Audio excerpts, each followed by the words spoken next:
A Dilma fez uma pergunta aqui sobre o que você pensa sobre o livre-arbítrio ou também a questão do destino.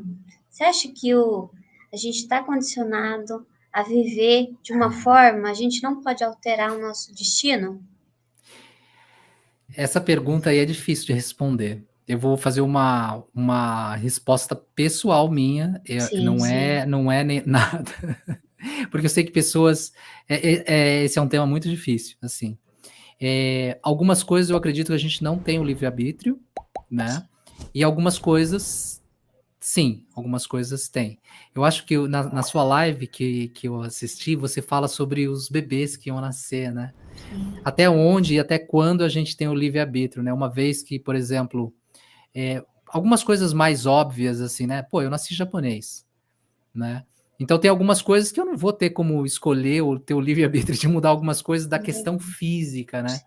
Do meu padrão de escolhas, eu comentei sobre a raiva, sobre ser ariano, eu não sei, simplesmente, mesmo que eu não queira, algumas vezes o negócio desanda. Cadê o meu livre-arbítrio? Eu escolhi Sim. não ser. Então, acho que tem alguns certos limites em relação a isso. E aí eu falei em relação ao karma e as prarabdas, né? São coisas quase que inevitáveis. A gente teve uma experiência lá no monastério que a guru falou assim uma vez para um discípulo, para um monge. Falou: você tem que prometer para mim que você nunca mais vai andar de moto. E ele prometeu para ela. E aí ele passou anos sem dirigir moto. Aí uma vez, o monastério ele tem duas saídas, assim, e deve ser que uns 100 metros entre uma saída e outra. E ele decidiu que ele tinha que pegar a moto e sair de um lado e ir para o outro. E no meio do caminho ele foi atropelado e morreu. Então a gente tem esse direito de mudança, mas parece que tem alguma coisa que puxa a gente tem que tomar muito cuidado. A gente tem alterações kármicas também, que eu já escutei, que uma pessoa era determinada a ter algum problema, mas por causa de boas ações, isso foi alterado. Então, em relação ao karma também, a gente diz que o karma pode ser colhido nessa vida, numa próxima ou em uma outra vida.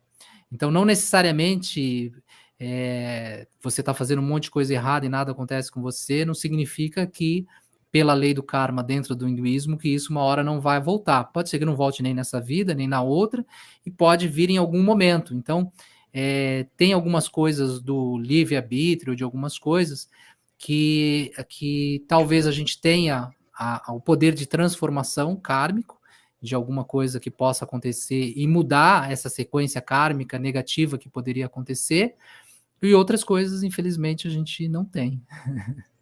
E a questão do destino, o que você acha? A gente pode alterar nosso destino também? Eu acho que a gente pode alterar nosso destino. E como alterar nosso destino? Fala para nós. Aí você precisa procurar um guru, um guru muito bom e O que conseguir você alterar seu acha destino. da alteração do destino através da nossa atitude, da nossa ação consciente, cuidando de diversas áreas da nossa vida hoje? Você acha que assim podemos alterar? O que você acha? Eu vou contar uma história muito legal. Sim, Do Swami Paratmananda. Eu tive a linda oportunidade de passar um tempo com ele. E aí ele descreve no livro, na biografia dele, assim, ele sempre sofreu de muita dor de cabeça. Dores de sim. cabeças insuportáveis dele não conseguir fazer nada, dele ter que ficar deitado, parado num canto. E aí um dia a ama, a minha guru, a nossa guru, chegou para ele e falou assim: "Filho, eu sei que você está sofrendo muito com essa dor de cabeça.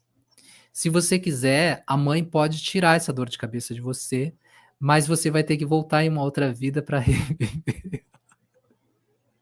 Então ele falou assim: "Não, não, pode deixar que eu vivo essa dor de cabeça nessa vida mesmo". Então a questão do destino, pensando também em questões kármicas, muitas vezes a gente acredita que está alterando algumas coisas, mas a gente não tem essa percepção de tempo, né, de futuro, vidas futuras. Eu acho que é Sim. uma habilidade muito difícil, e para poucos, de você conseguir prever outras vidas. Então, às vezes, a gente querer mudar o destino nessa vida pode ser que em uma outra possa ser pior. Então, existem algumas programações aí que a gente sabe que a gente nasce com alguns objetivos do nosso Dharma para viver. E talvez seja melhor a gente aprender a aceitar o destino como ele se apresenta para nós, né? Que eu brinco na meditação, eu sempre digo essa frase, né? Aceite as coisas como elas se apresentam para você. Na meditação é fácil, né? Porque você só está sentado em silêncio, com uma musiquinha legal. Mas é um ensinamento profundo para a vida. Então, talvez alterar algumas coisas do destino, tanto para bom quanto para ruim, talvez não seja uma das nossas melhores escolhas, pensando em relação a Dharma e Karma.